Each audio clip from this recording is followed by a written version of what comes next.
seperti yang saya katakan bahwa di konten saya tidak pernah menghakimi siapapun. Jadi saya tidak ingin ikut campur. Karena sampean curhat, cerita, dan saya malah ceritakan pengalaman saya katakan tidak. Katakan tidak. Hari ini istrinya aja ditinggalin, apalagi saya. Jadi saya katakan tidak. Waktu itu sampai pernah mau bunuh diri lah, Miss. Terus akhirnya dia mundur dengan sendirinya gitu lah, Miss. Gitu ya? Saya nggak tahu, Mbak. Yang penting saya katakan tidak. Dia cari saya di Facebook, dia cari saya di Instagram, cari saya di Twitter, di YouTube saya diserang sama dia. Saya nggak peduli. Saya nggak ngeblok nomor dia. Enggak, saya enggak. Karena memang saya satu. Saat saya tahu itu suami orang, saya mundur, Mbak. Tujuan hidup saya adalah untuk melakukan kebaikan. Nah, ini saya sudah menanam keburukan. Dan saya tidak akan melakukan itu. Lah, kalau kamu niatnya ingin dicintai, ya monggo. Lah, kalau kamu niatnya ingin merusak, ya monggo. Bener, itu nggak bener hasilnya kan, Miss? Ya, saya nggak tahu benar dan tidaknya. Sampean sebagai orang dewasa, sampean tahu mana yang benar, mana yang enggak. Karena saya tidak akan pernah menghakimi siapapun. Saya cuma memberitahu. Hidup ini ilmu tabur tuai. Coba baca komen sebentar, Miss. Pasti udah banyak yang saya nggak baca komen, Mbak. Kalau saya live, saya jarang baca komen kalau teleponan.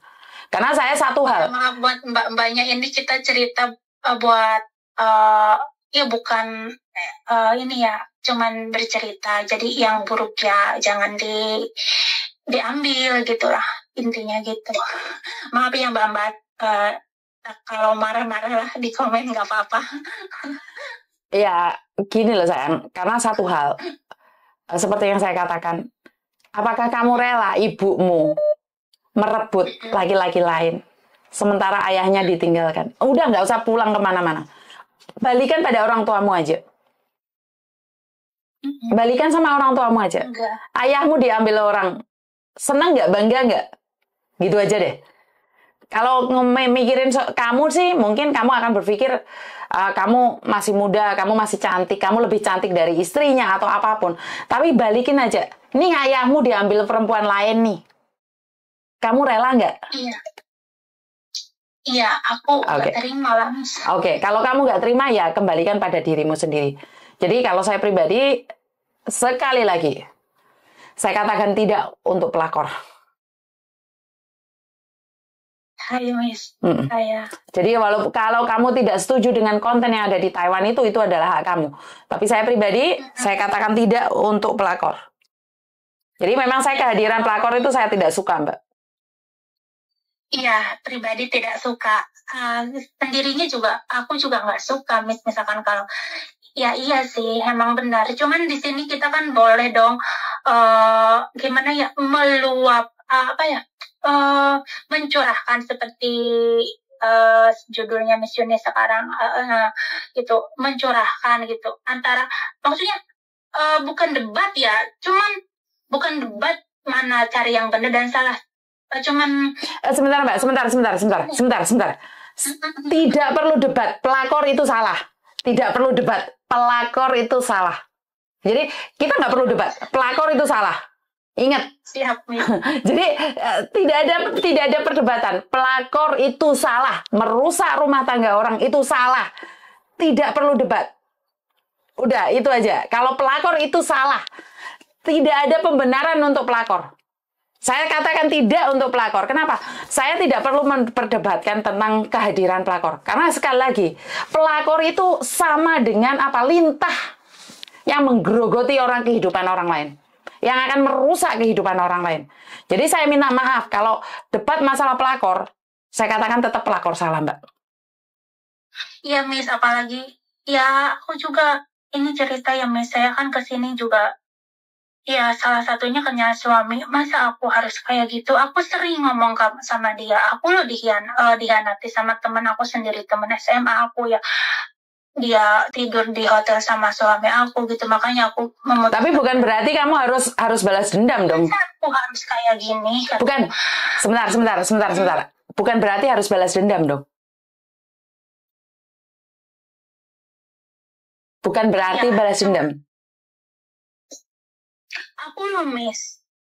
Dia tuh janda, anak 3. Aku kasihan sama dia. Aku beli barang-barang yang nggak perlu di rumah pun aku kasihan buat anak-anaknya jajan karena suami dari ketiga anaknya itu nggak pernah tanggung jawab. Tapi kenapa dia ambil bermain di belakang aku sama suami? Jadi aku tuh frustasi, jadi aku memutuskan ke sini. Iya, Terus enggak. akhirnya aku malah kenal sama iya kayak gini. Nah, kan aku dendam itu janganlah. Tapi ada sedikit sakit hati, aku juga disakitin kayak gini gitu loh. Tapi aku nggak mungkin gitu karena aku melihat sosok istrinya yang iya mungkin kalau di fisik mungkin kata di iya mungkin, cuman sampai aku ngomong kamu tuh edan ya, udahlah jangan gini. Aku juga nggak tahu katanya aku kenapa sudrun, aku udah edan, aku udah gila sayang sama kamu. Dia juga sampai ngomong gitu. Ya intinya aku tuh pengen berhenti dari semua ini, Miss. Cuman tidak semudah membalikan telapak tangan. Seperti Miss Yuni langsung jebrak. Nggak respon walaupun dia mau mati, mau nyayat tangan apa segala macam. Mungkin aku beda sama Miss Yuni di situ. Aku nggak tegas gitu loh, Miss. Gitu. Tapi sebenarnya aku juga pengen mengakhiri, nggak mau karena aku pernah mengalami kayak gitu dan aku nggak bakal iya sih cuma ngomong tapi kok aku belum bisa gitu ya, itu setegas Miss Yuni gitu untuk mengatakan tidak gitu. Terus saya harus gimana? Iya, Pong. Ya. Terus saya harus ngomong gimana? Samen curhat sama saya dan saya katakan tidak untuk itu ya. Kembali lagi kalau Samen masih tetap pinginnya seperti itu, nggak monggo itu urusan Anda. Tapi satu pesan saya, apa yang kita lakukan, apa yang kita tanam hari ini, percayalah pasti ada ya kembaliannya. Nggak usah khawatir. Semua ada perhitungannya kok. Jadi saya pribadi, saya mengatakan tidak untuk pelakor, tapi kalau Anda masih mencari pembenaran dan pembelaan pada diri Anda, ya silakan, karena hidup ini adalah pilihan, jenengan sing milih. Kalau kamu tidak tegas hari ini, tunggu 5 tahun lagi, maka kamu sendiri yang akan hancur. Karena hidup ini bukan permainan. Saat kamu berani bermain-main tentang hidup, maka kamu sendiri yang akan kandas. Kalau kita berani bermain api, kan kita sendiri yang kebakar, ya kan? Seperti yang Samen katakan, Samen mestinya sudah tahu. Bahkan Samen sudah pernah punya suami, punya anak, pernah disakitin. Gak mungkin dong hidup ini seperti itu. Emang Miss tahu, kita tuh tahu aturan, kita tuh tahu. Tapi ketika menjalan cuman susah gitu loh, Mi. Iya, semoga Mbak. Like kamu bilang susah, nggak monggo, terserah jenengan. Saya tidak akan memaksa. Jadi udah tahu lampu ini tuh nggak boleh kita jalan, tapi kenapa masih ngelonong aja? Ya nggak apa-apa, uji nyali loh. Tiba-tiba kamu ketabrak mobil dan kamu mati hari itu juga, ya nyoba aja, nggak masalah. Seperti yang saya katakan, saya cuma mengingatkan lampu itu merah Mbak, jangan nyebrang. Kalau kamu nyebrang, uji nyali, mati kan nggak apa-apa toh. Apakah salah mati? Nggak salah. Uji nyali kan, nggak apa-apa loh. Nggak apa-apa, uji nyali boleh kok. Uji nyali nggak ada yang nyalahin kok. Silahkan. Saya sebagai orang luar yang tidak kenal siapa sampean, saya sudah mengingatkan jangan pernah hidup jadi pelakor, itu saja. Tapi kalau kamu merasa bahwa itu susah dan tidak mudah untuk melepaskannya, ya silahkan. Karena hidup ini adalah milikmu. Jadi menentukan jenengan. Kalau kamu bilang bahwa kenapa tidak, kenapa enggak, ya monggo silahkan. Saya tidak akan pernah menghalang-halangi orang yang punya niatan untuk menjadi pelakor. Saya cuma bisa mengingatkan bahwa itu salah. Perkara sampean mau turun, ya silahkan. Tapi ingat, apa yang kamu tanam, kamu akan tuai. Nggak lama, sayang. Iya, Miss. Kamu punya anak? Nggak boleh. Ada, Miss. Cowok, cewek? Cewek, cowok. Cewek, cowok, oke. Jadi jangan sampai karmamu jatuh ke keluargamu.